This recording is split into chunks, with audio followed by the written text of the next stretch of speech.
How to fix error code 0x8024500c when updating Windows. 1. Reset Windows Update Services and Cache by Reset Windows Update Tool. 2.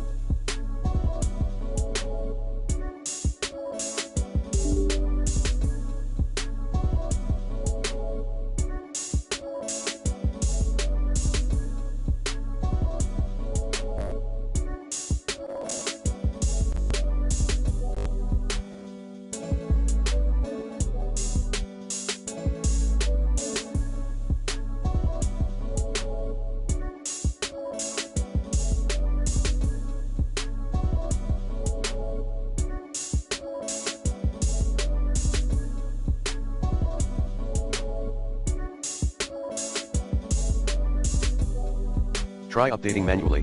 Access the official Windows Update catalog at https://www.catalog.update.microsoft.com/home.aspx. 3. Ignore the update. 4. Install the update through ISO file.